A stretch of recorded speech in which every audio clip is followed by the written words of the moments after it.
ये साहब पख्तून लीडर शेर अफजल मरवत को पार्टी ने आखिरकार निकाल दिया है। बाज़ाब्ता तौर पे नोटिफिकेशन जारी कर दिया गया है और खान साहब के अहकामात हैं कि इनसे इस्तीफ़ा तलब किया जाए। क्या समझते हैं कि शेर अफजल मरवत को पार्टी ने किस वजूहात पे निकाला है? क्या शेर अफजल मरवत पार्टी की वायलेशंस की वजह से निकाला है, या फिर शेर अफजल मरवत जिन लोगों की तरफ इशारा कर रहे हैं कि खान साहब के कान भरे जाते हैं मेरे खिलाफ, वह उनकी वजह हो सकती है?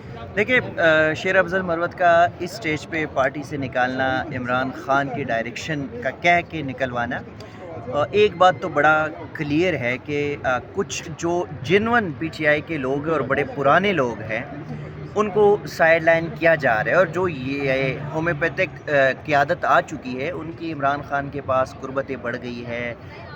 कानों में बहुत कुछ जो है वो बताया जा रहा है इमरान खान के, और इमरान खान अडियाला जेल के अंदर बैठ के उन्हीं की बातों को सुन रहा है।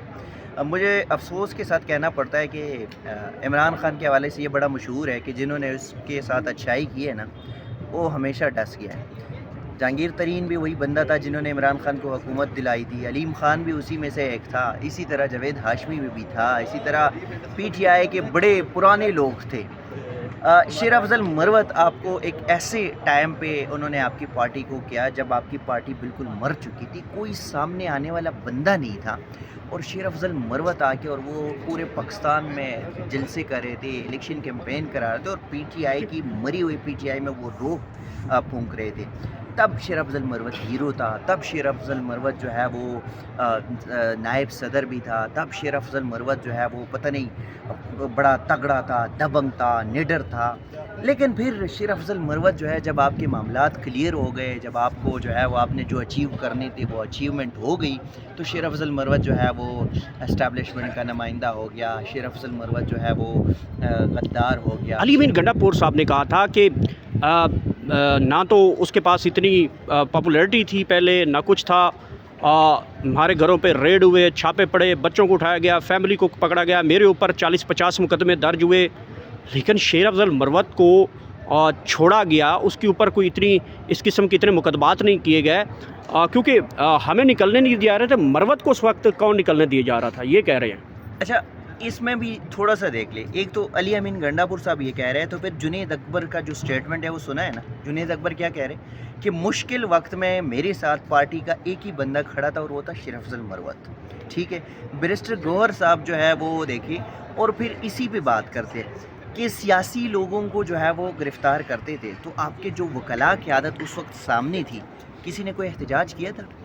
यहाँ पे तो कार्नर मीटिंग के लिए इस्लामाबाद हाई कोर्ट में दरख्वास्तें डालते थे, और ये कहते थे कि भाई हमें इजाज़त है, और दरख्वास्त के पीछे पड़े होते थे और कोई इजाज़त ही नहीं मिलती थी, या वो कहते ठीक है बस इजाज़त नहीं मिलती, वो खुश होते थे।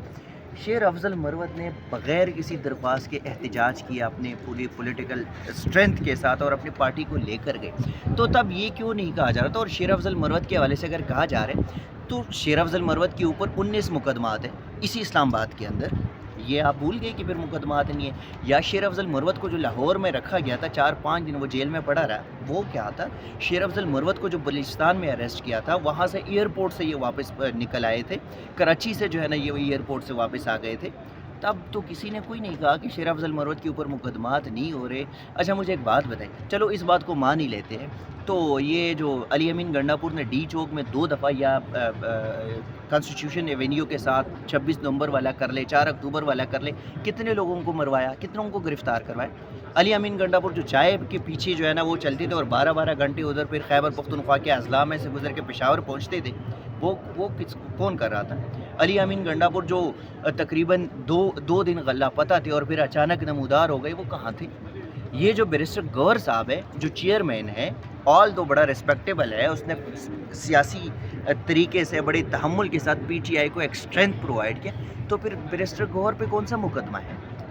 अगर मुकदमात की बात करें तो फिर तो भाई शेर अफजल मरवत के ऊपर तो 19 मुकदमात इस्लामाबाद की हद तक है, वो तो गिरफ़्तार भी हो चुके हैं, वो तो जेल भी जा चुके हैं। तो फिर आपकी क़यादत तो ऐसी भी है कि जिसके ऊपर कोई अच्छा, ये जो हामिद खान साहब बैठे उस पर कौन सा मुकदमा है? बहुत अच्छी बात कर रहे हैं। हाँ, हमाद अज़हर साहब को जो आपने 2-2.5 साल हो गए और आपने सदर बनाया, और आपने उसको बाहर रखा हुआ है कि नहीं हमाद अज़हर बाहर ना निकले। हमाद अज़हर साहब के पास सदारत तो है, लेकिन वो रोपोश रहे और पंजाब का बेड़ा गर्क हो गया, वहाँ पे कौन बोलेगा? वहाँ पे भी तो ये भी क्या है ना कि हमाद अज़हर भी किसी के पीछे है, क्योंकि हमाद अज़हर پاکستان سے چلے گئے کینیڈا میں، اس کی پتہ چلا کینیڈا پہنچ گئے، وہاں سے پھر جو ہے وہ غائب تھے، اور پھر اچانک جو ہے وہ حماد اظہر اسلام آباد میں نمودار ہو گئے، پشاور میں، اور پھر اسلام آباد بھی آ گئے، اور پھر یہاں سے پھر پشاور پہنچ گئے، اور پھر وہ روپوش ہو گئے۔ ابھی جو ہے وہ ریسنٹلی اس کی ایک انٹرویو آ چکا ہے۔ اچھا، لاسٹلی یہ بتائیے گا کہ آپ ایک سینئر کورٹ رپورٹر بھی ہے اور تجزیہ بھی رکھتے ہیں پولیٹیکل افیئرس کے اوپر، ایسے تجزیہ پولیٹیکل افیئرس کے حوالے سے شیر افضل مروت کو کیا مشورہ دیں گے اس سچویشن میں؟ شیر افضل مروت کے ساتھ ٹھیک ہے، سیاسی جماعت یا ان کی پی ٹی آئی کے بہت سارے رہنما تھے جو شیر افضل مروت کو کٹک رہے تھے، وہ شیر افضل مروت کی تھوڑی سی جو دوڑ تھی یا سپیڈ رفتار جو تھا وہ کچھ زیادہ ہی تھا، اور شیر افضل مروت کو اگر اپنی زبان پہ وہ کنٹرول رکھے کسی حد تک تو میرے خیال میں ان کے لیے فائدہ ہو سکتا ہے، لیکن جو کھرا بندہ ہوتا ہے نا وہ کبھی بھی اپنی زبان پہ کنٹرول نہیں رکھ سکتا۔ Thank you so much.